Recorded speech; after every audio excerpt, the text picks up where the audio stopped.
বিসমিল্লাহির রহমানির রহিম। কাঁচা আমের রসুনের আচার। পানি, নর্মাল পানি, লবণ দিব 3 চামচের মতো। হ্যাঁ, তারপরে আমগুলা এটা ভিজায় রাখবো 1 ঘন্টা, যেন কষ কালো বাক চলে যায়। তারপর ভালো করে ধুয়ে সেকে নিব। আর এটা মশলা, আচারের স্পেশাল মশলা বানাচ্ছি। ধনিয়া, মেথি, গোয়ামুড়ি বা মিষ্টি জিরা, কালো সরিষা, সাদা সরিষা, মরিচ, কালিজিরা, রাঁধুনি, জিরা, এটা আচারে দিব। আর এই মরিচটা হইল কাশ্মীরি লঙ্কা মরিচ, এটা কাশ্মীরি মরিচ। এটা স্পেশাল আচারের মশলা, এটা গুঁড়া করে দিব। পাঁচফোড়নও বলা যায়, অনেকগুলা তো। ধনিয়াটা দিয়ে দিব,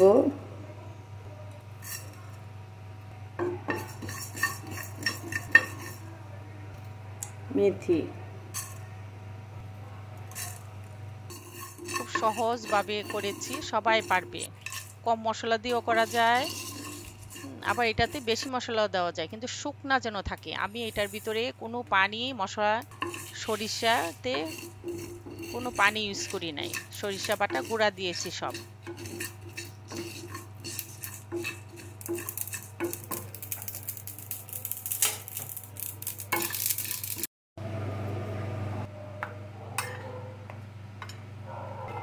হয়ে গেল আমার পাঁচফোড়নের গুঁড়া, স্পেশাল পাঁচফোড়নের গুঁড়া।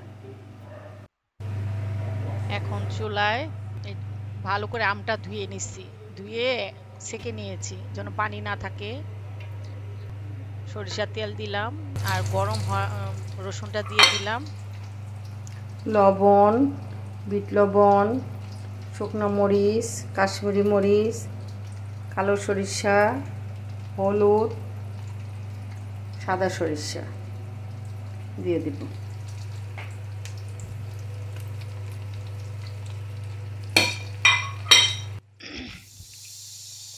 আধা কাপ ভিনেগার দিলাম। আমি কিন্তু কোনো পানি ইউজ করি নাই, সব গুঁড়া দিয়েছি। সাদা সরিষা এবং কালো সরিষার গুঁড়া দিয়েছি, ভালো করে কষাবো। চিনি আধা কাপ,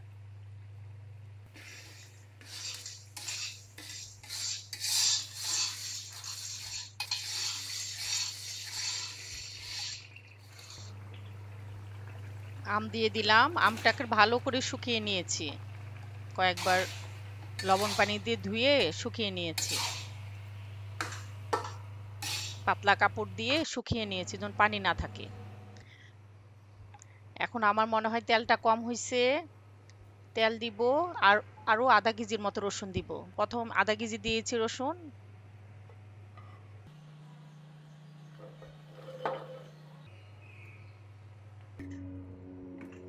আর ঘন্টা দুয়েক আমটা রেখে দিব, রান্না করে রেখে দিব।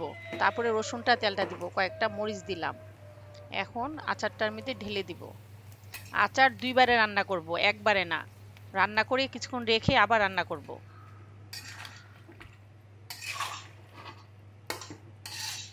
এখন আবার চুলায় বসে কষাচ্ছি যেন না ভাঙে। এটা টিপস হলো, লবণ পানিতে যদি ভিজায় রাখে কষটা উঠে আর ভাঙেও না। বিট লবণ দিয়ে দিলাম আরেক চামচ, একটু লবণটা মনে কম হয়েছে। আচার হলো আমের, মানে, আর হইলো সাইট্রিক অ্যাসিড, অল্প একটু সাইট্রিক অ্যাসিড দিয়ে দিলাম এটার উপরে। সাইট্রিক অ্যাসিড ভিনেগারের কাজ করে। যেহেতু শুকনা শুকনা রাখবো, এই জন্য ভিনেগারটা দিলাম না, কম দিলাম। আর আর মশলা, এই আচারে মশলা, শুকনা মশলার পরিমাণ কম, 3 চামচ গুঁড়া মশলা, যেটা পাঁচফোড়নের মশলাটা দিয়ে দিলাম। এই আচারটা থাকবে সাদা সাদা। আমার হয়ে গেল রসুনের, কাঁচা আমের রসুনের আচার।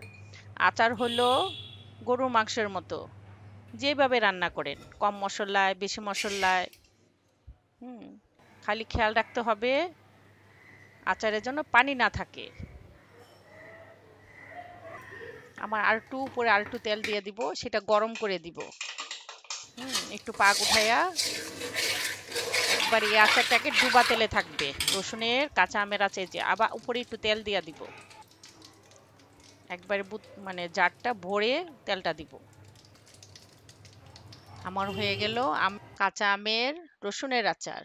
আসসালামু আলাইকুম। আমের খোসা সহ টক ঝাল মিষ্টি আচার বানাচ্ছি। পানিতে লবণ দিচ্ছি, নর্মাল পানি। আমগুলা ভিজিয়ে রাখবো ঘন্টাখানিকের মতো, তাহলে এটার কালারটা সুন্দর আসবে আর ওইটার কষটা চলে যাবে।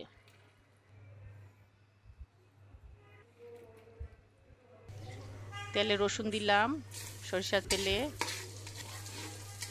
বিট লবণ, কালো সরিষা, লবণ, হলুদ, মরিচের গুঁড়া আর হলো কাশ্মীরি মরিচের গুঁড়া দিয়ে দিব। আর ভিনেগার 1 কাপ দিলাম, দিয়ে কষাবো। চিনি 1.5 কাপ দিয়ে দিলাম, দিয়ে কোনো পানি দিব না, এটা কষাবো অনেকক্ষণ।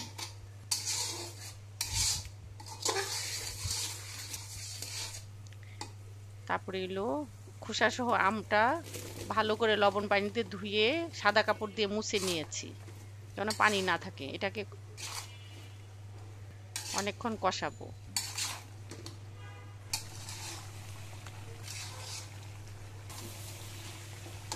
আর চুলাটা একবারে কমায় দিব, এটা একটু গলা গলা হবে। আর চিনি আরো 1 কাপ চিনি দিয়ে দিলাম। এটার মধ্যে তেল কম দিব, গলা গলা যেহেতু তেল কম লাগে। টক ঝাল মিষ্টি আচার এটাতে গুঁড়া মশলাটা একটু বেশি দিব। পাঁচফোড়ন মশলাটা 2 চামচ। পাঁচফোড়নের গুঁড়া মশলাটা আমার কাঁচা আমের রসুনের আচারে দেওয়া আছে, আপনারা দেখে নিন, এটা আর আমি দেখালাম না।